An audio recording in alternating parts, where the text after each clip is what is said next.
उस academic competition पर आपका स्वागत है। मैं मनीष सर हमेशा की तरह आपको कुछ पीवाईक्यूज और कुछ एमसीक्यूज अलग अलग सब्जेक्ट्स के जीएस वाले सब्जेक्टों के सभी सब्जेक्ट के नहीं जीएस वाले सब्जेक्टों को लेकर आता हूं। इसी क्रम में हमारा पिछला वीडियो आपने देखा रहा होगा जो कि ठीक है सीटेट के एसएसटी से जुड़ा हुआ था। हमने पिछले कुछ दिनों में आपको लोअर पीसीएस के लिए यूपी स्पेशल की कुछ कक्षाएं, करंट अफेयर्स की कक्षाएं और सीटेट ईवीएस की तैयारी के लिए कुछ प्रैक्टिस सेट प्रीवियस ईयर वाले करवाए थे। और जो पिछला वीडियो था हमारा वो जो है सीटेट की एसएसटी के 40 प्रश्नों का था। इसी क्रम में आज भी दोबारा एक बार फिर से सीटेट के ही एसएसटी के 40 और प्रश्नों को देखेंगे जो कि 6 सितंबर को होने वाली आपकी परीक्षा के लिए बहुत ज्यादा महत्वपूर्ण होने वाले हैं। तो चलिए जरा शुरुआत करते हैं और देखा जाए वो कौन से 40 प्रश्न हैं जो आपके पेपर को आसान बना देंगे। चलिए जरा आ जाइए मेरे साथ जुड़िएगा।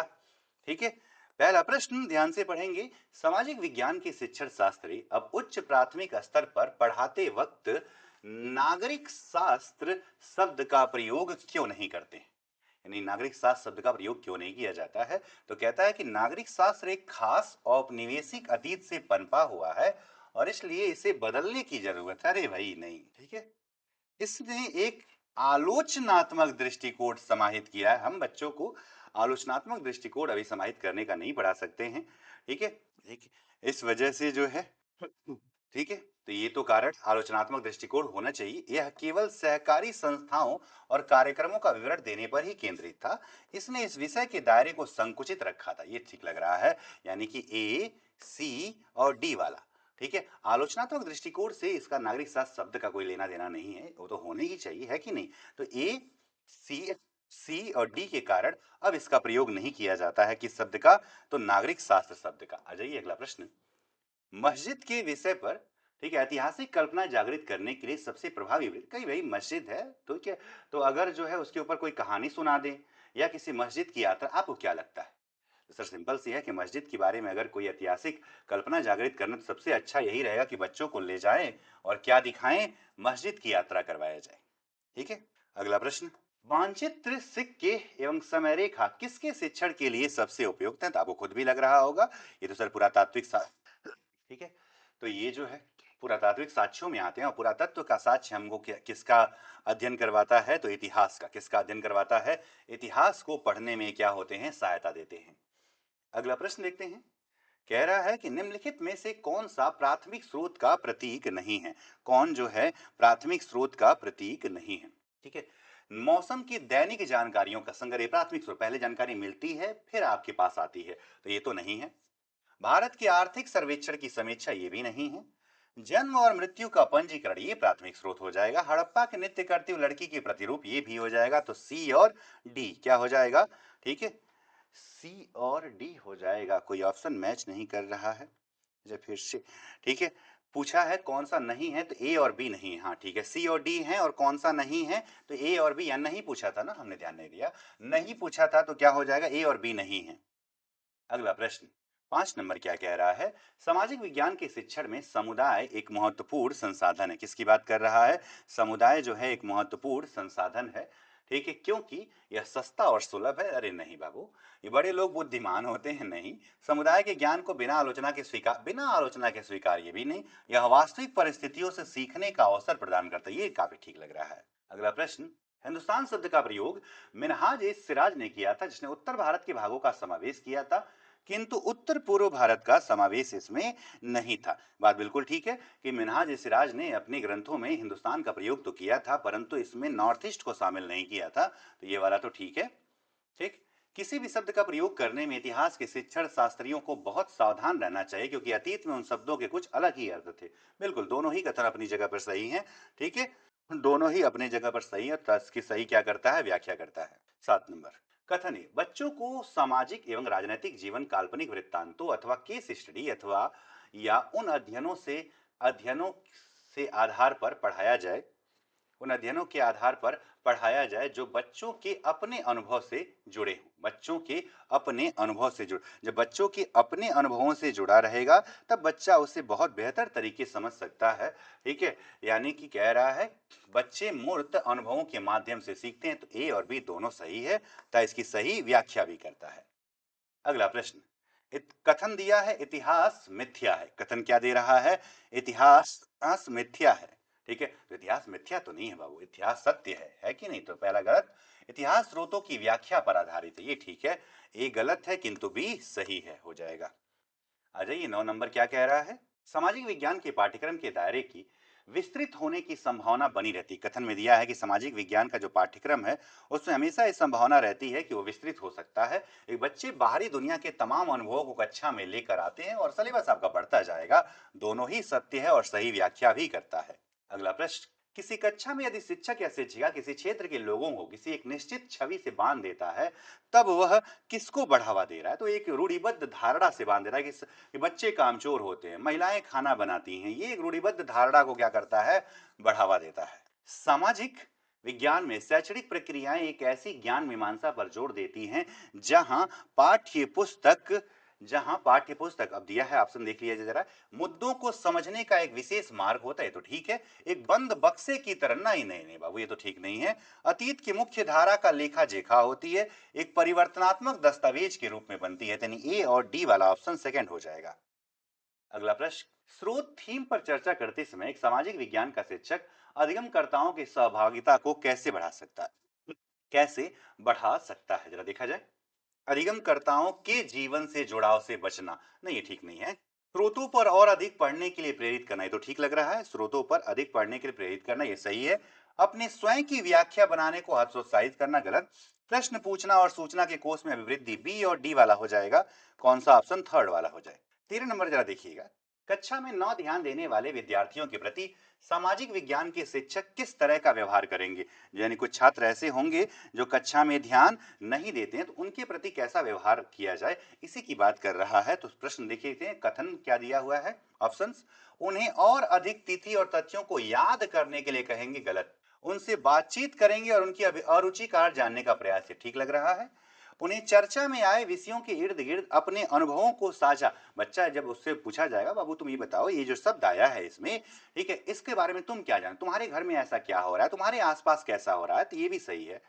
बहुत अधिक कठिन कार्यपत्र, गलत हो जाएगा, तो हो जाएगा बी और सी वाला ऑप्शन हो जाए, बी और सी हो जाए। आ जाइए 14 नंबर, सबसे उचित विकल्प का चयन करिए और इस वाक्य को क्या करना है, आपको पूर्ण करना है। तो देखा जाए जरा, देखिए, एक सामाजिक विज्ञान के शिक्षक की भूमिका कैसी होनी चाहिए?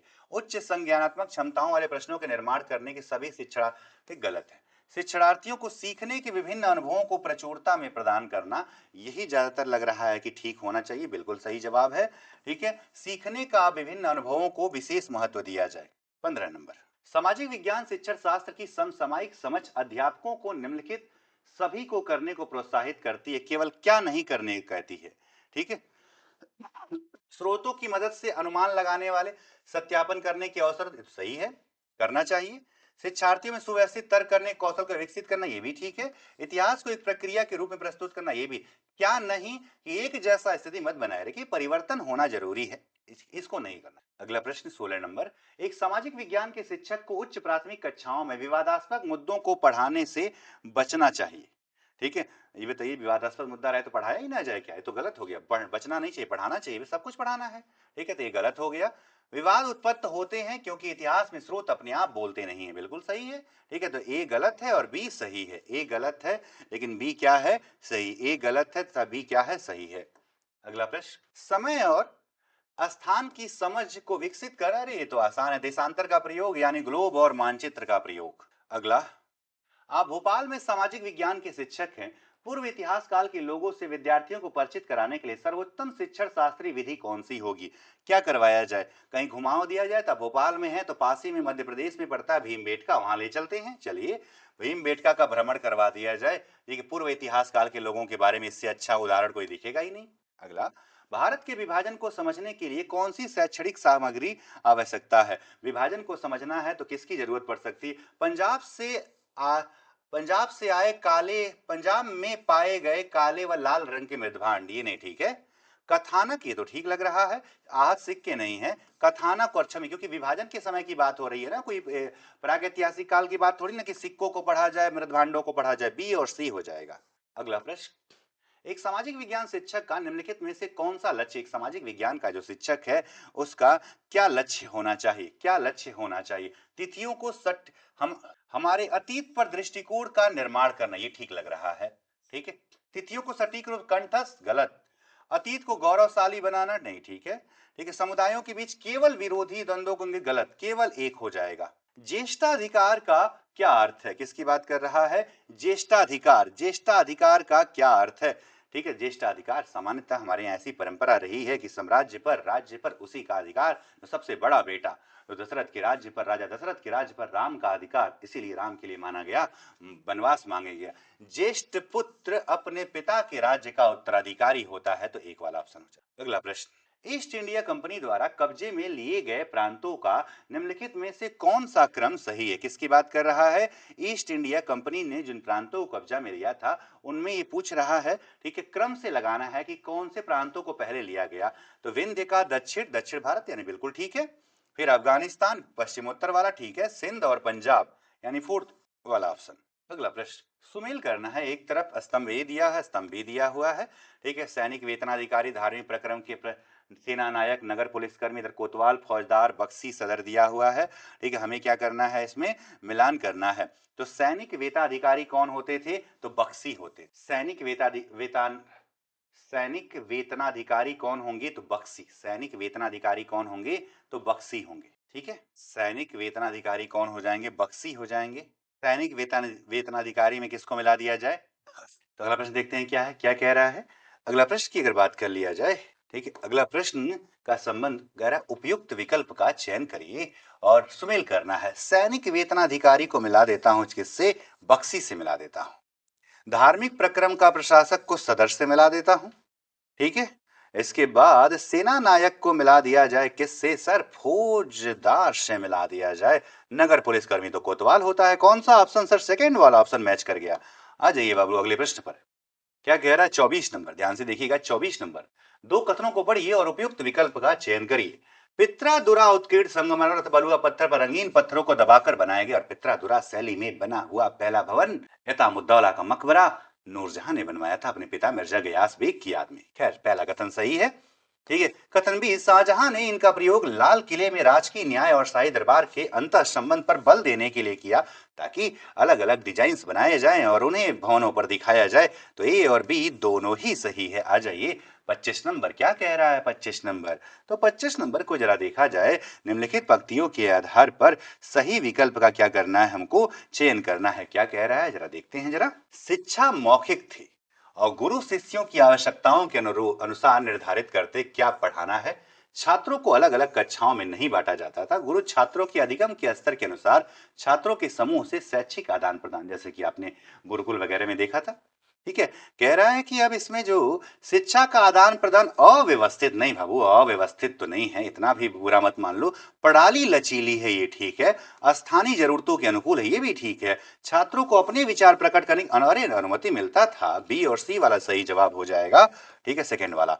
आ जाइए अगला प्रश्न 26 नंबर, क्या कह रहा है।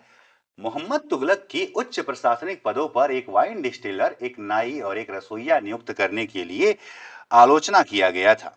किसकी आलोचना की बात कर रहा है, मोहम्मद बिन तुगलक की बात कर रहा है, ठीक है। ठीक, आलोचना तो किया ही गया था। यह उस समय में प्रचलित सामाजिक आर्थिक रूढ़िबद्ध धारणा को दर्शाता है। इसीलिए लोग, आज तो ये कोई बड़ी बात थोड़ी ना है, लेकिन उस समय था कि एक भाई, एक वाइन डिस्टिलर और एक नाई जो है समाज के उच्च पदों पर है, रसोइया नियुक्त करने के लिए आलोचना किया गया था, ठीक है। तो इस वजह, लेकिन आज ये बड़ी बात नहीं, लेकिन उस समय एक धारणा थी। तो कथन ए भी सही है, बी भी सही है और ठीक है, बी सही अनुमान है ए का।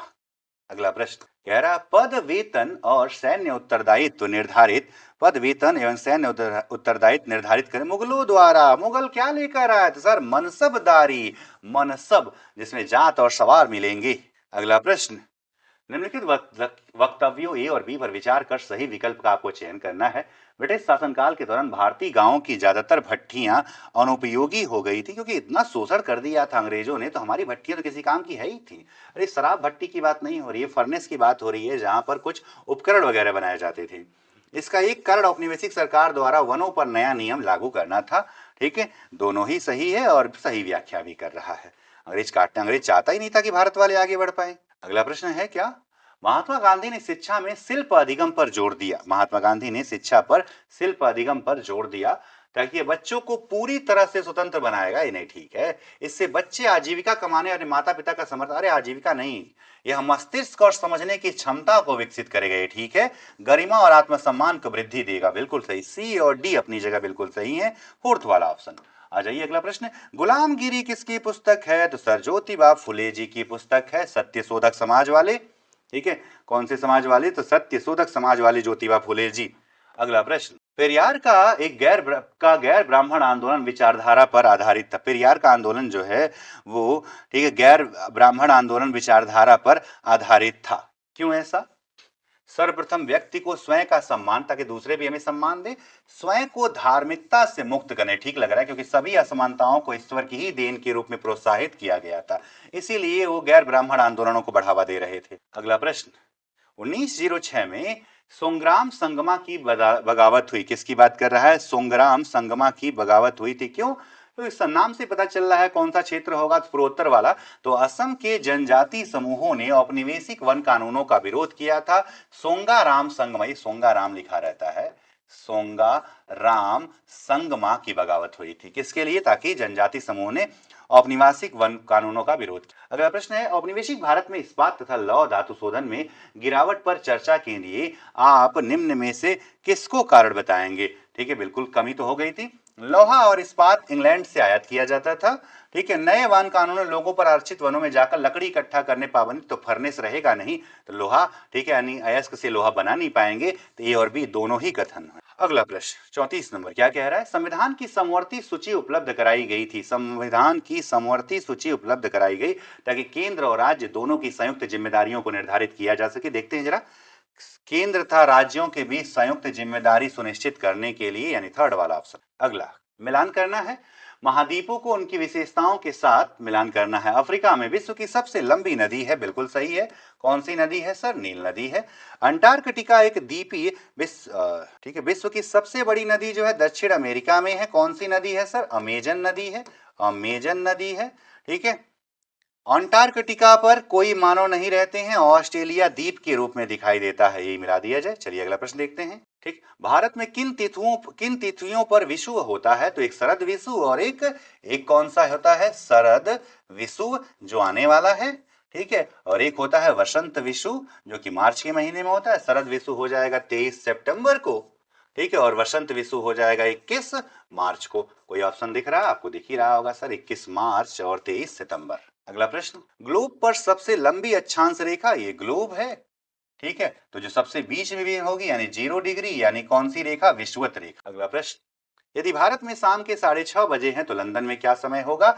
हम जो है भारत का समय GMT, ठीक है, भारत का समय होता है GMT +5:30, यानी कि लंदन से हम लोग कितना घंटा आगे हैं? तो 5.5 घंटा। तो लंदन हमसे कितना पीछे होगा? 5.5 घंटा। तो कितना बजेगा? 1 AM बजेगा, 1 PM होगा, माफ करिए। ठीक है, क्या हो जाएगा? 1 PM हो। अगला प्रश्न, छत्रक सेल का निर्माण निम्न में से किसके द्वारा किया जाता है? मशरूम सेल्स की बात कर रहा है। छत्रक सेल का निर्माण किसके द्वारा किया जाता है? तो छत्रक सेल की अगर बात करते हैं तो पवन बनाते हैं, जिसमें रेत के टीले बन जाते हैं, उन्हें छत्रक सेल यानी कौन बनाते हैं? पवन बनाते हैं। भारतीय प्रायद्वीपीय पठार के संदर्भ में निम्नलिखित में से कौन सा कथन सही है? ठीक है, किसकी बात कर रहा है? प्रायद्वीपीय पठार की बात कर रहा है। तो आज की आकृति त्रिभुजाकार है, धरातल काफी ऊंचा नीचा, सही है। इस क्षेत्र में बहुत सी पहाड़ी श्रृंखलाएं जैसे विंध्य और सतपुड़ा, सही है। अरावली की पहाड़ियां विश्व की प्राचीनतम श्रृंखलाओं में से एक है, यह उत्तर पूर्वी सीमा पर स्थित है, सही है। ठीक है, उत्तर पूर्वी प्राचीनतम श्रृंखलाओं में से उत्तर पूर्वी कह रहा है, उत्तर पूर्व में थोड़ी ना है, ये तो पश्चिम में है ना अरावली, तो यही गलत हो जाएगा। पश्चिम की तरफ बहने वाली नदियां नर्मदा तथा ताप्ती इस क्षेत्र से होकर बहती है, सही है। A, B और D, कौन सा ऑप्शन दिख गया? थर्ड वाला ऑप्शन दिख गया। तो ये एक दूसरा सेट आपका भी पूरा होता है 40 सवालों का। हमने आपको सीटेट के SST के 2 सेट करा चुके हैं, ठीक है, 40-40 प्रश्नों की। जिनको भी ये पेपर देना है 6 सितंबर का जूनियर वाला हिस्सा, इन सेट्स को देख के जरूर जाइएगा, निश्चित तौर पे इसका आपको फायदा मिले। तो हमारे साथ आप उद्घोष एकेडमी कंपटीशन पर बने रहिए। हम आपकी तैयारी को एक निश्चित स्वरूप प्रदान करते आए हैं और आगे भी करते रहेंगे। निःशुल्क रूप से किसी भी तरह कोई चार्ज नहीं लिया जा रहा है और ये लगातार क्लासेस अपलोड हो रही हैं। आप देखिए, ज़्यादा से ज़्यादा लोगों तक पहुँचाइए, जोड़िए। ठीक, हम एक टीम बन रहे हैं, टाइम लगेगा, लेकिन धीरे धीरे हम भी, ठीक है, आपको और बेहतर शिक्षा प्रदान कर पाएंगे। तो आज के लिए बस इतना ही। हमारे साथ बने रहने के लिए आपको बहुत-बहुत धन्यवाद। आपका दिन शुभ हो, स्वस्थ रहिए, खुश रहिए।